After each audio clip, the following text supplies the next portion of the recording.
Every time I look up at the TV screen here, we always keep it on, for crawlers and instant alerts and so forth. And every time I look up, there is another diet commercial of one type or another.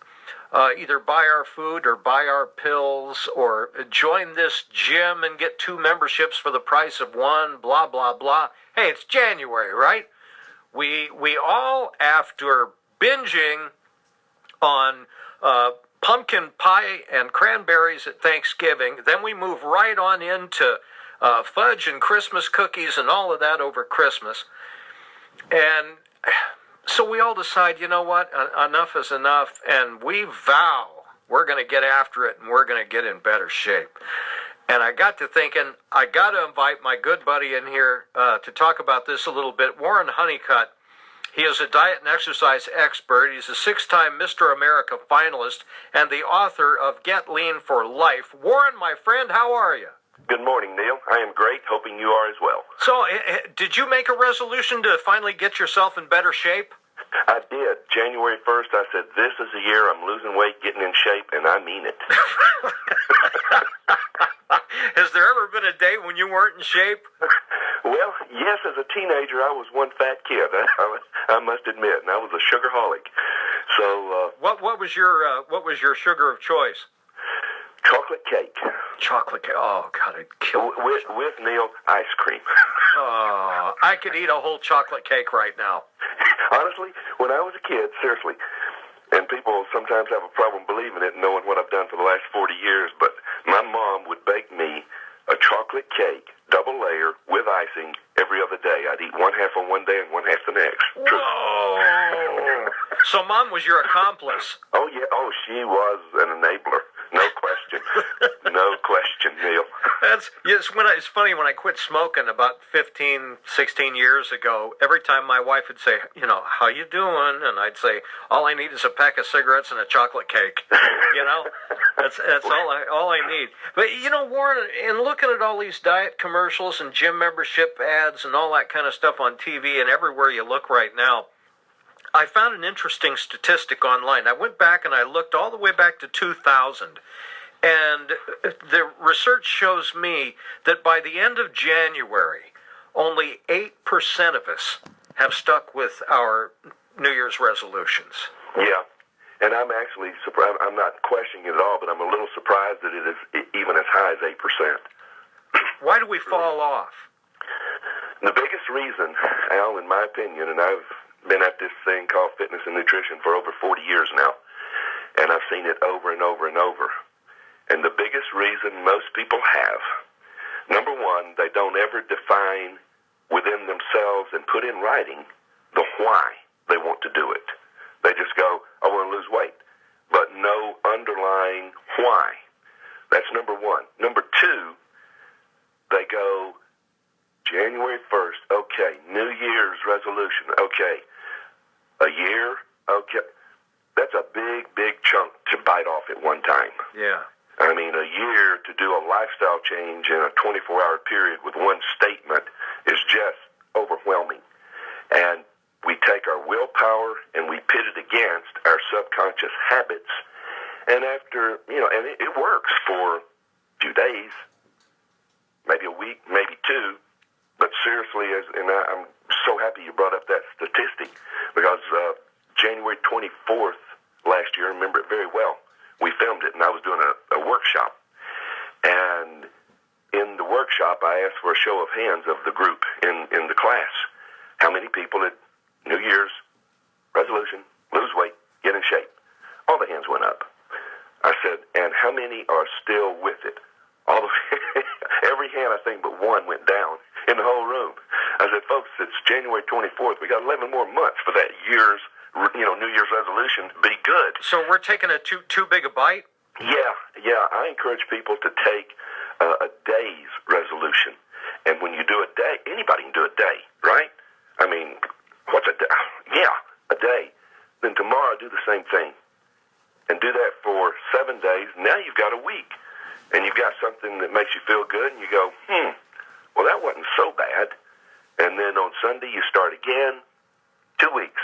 By the time you get into the third, fourth week, it has begun to sink into what I mentioned a while ago, that subconscious level, and you're forming a new habit to replace that old habit that got us overweight and out of shape in the first place. You know, Warren, you mentioned the why, and I think you really got something there, because I know that when I decided to lose weight, it was a matter of I was sick and tired of feeling sick and tired. Yeah. And secondly, I had to go to a fancy black tie event one night, and my beautiful suit looked like it belonged to a child.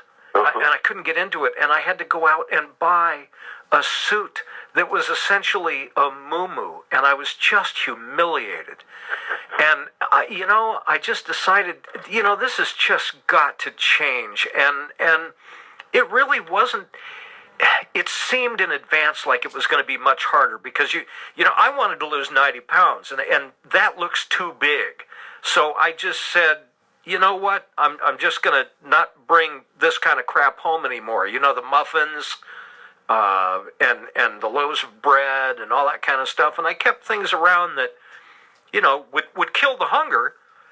Back in my old stress days, though, I would eat until I was full. And pretty soon I learned that if I just put a little bit of everything on my plate, I was losing 2 pounds a day.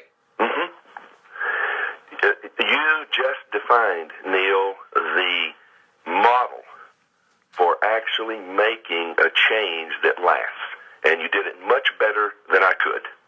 And if the audience was listening, I'm hoping right now they take a pen and piece of paper and write down what you said, because that is the exact model that, number one, I teach, and anybody successful in helping people lose weight and keep it off teaches. And that is this: there's only two things that motivate us to change. That's getting away from pain and or the pursuit of pleasure. And you defined both. And when you mentioned that you had gotten sick and tired of being sick and tired, that's pain. When you mentioned the suit and you couldn't get into it, that's another level of pain. And you did something to get away from it, which brought you pleasure, and that was feeling good and better about yourself.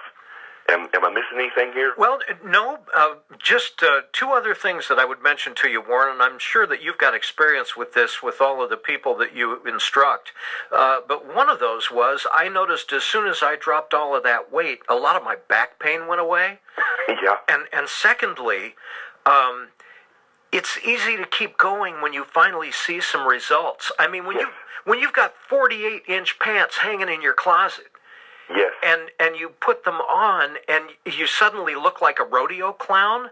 Yes. That feels so good. I've filled up my Suburban with all of my beautiful fat clothes and all of those expensive $200 Tommy Bahama Hawaiian shirts.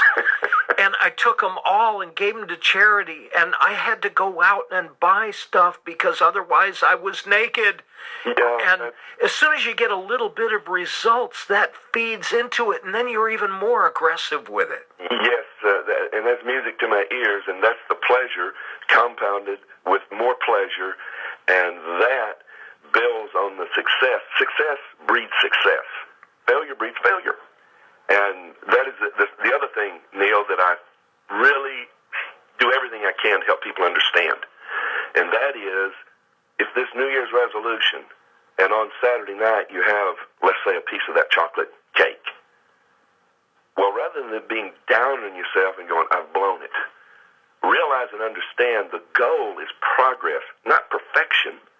And if you've got one piece of chocolate cake out of a week, fine. Enjoy it. Sunday comes around, or whatever the next day is, and recommit to that day and go back into the game without being down on yourself and without beating yourself up so much. We so many times are our own worst enemy. And I encourage people to treat yourself like you treat your best friend. And if that best friend ate a piece of chocolate cake and they were all down in the dumps and going, I might as well forget it, and okay, I'm going to be fat for the rest of my life, what would we do? We would encourage and go, no. Look what you did in the last, week. You did great, and you lost 2 pounds. You're not going to gain those 2 pounds back with one piece of chocolate cake. And so, I mean, I'll say it like this. If the Yankees could find somebody that would get a hit 98% of the time, they would just hand them a checkbook and say, fill in the zeros. We've got to have you. I got to ask you one more question, though, Yeah. because this is just based on my experience. I have read the theory periodically, particularly with paleo, for example. My cheat day is Sunday because my whole family gets together for NFL football, right? Mm-hmm. So I'll make like a great big tray of lasagna, for example. Mm-hmm. That's not something I typically eat anymore, but on Sunday, I'll have a little bit of that. Yeah. And the theory is that you can occasionally shock your body because you get to a plateau and suddenly you're not losing anymore. Yep. But as soon as I shock my body with something like that it's not used to for a while, then I start the acceleration process much better. Is there any scientific truth to that? Yeah, there is. Any change, the key to continuing to change is to change. And what you're doing with that, let's say cheat meal, is shocking your body and said simply, here's what happens. When our body begins to lose weight, the survival instinct kicks in and goes, I'm starving here. Yeah. And I've got to slow this thing down or I'm going to die. Well, in reality, that's not the case, but when we give it something different than what we've been losing weight on, all of a sudden it goes, okay, now I'm good. And just to your point, you can start the next day that downward trend again. Yeah. Yeah, absolutely. That's a very real principle. Great. I just love having you on, Warren. Thanks very much for this. I hope you have a great weekend, and thanks for the inspiration that you give so many, and I highly recommend the book, Get Lean for Life.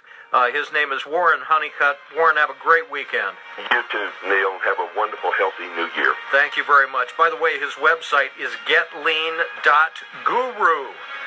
Getlean.guru. Well, we have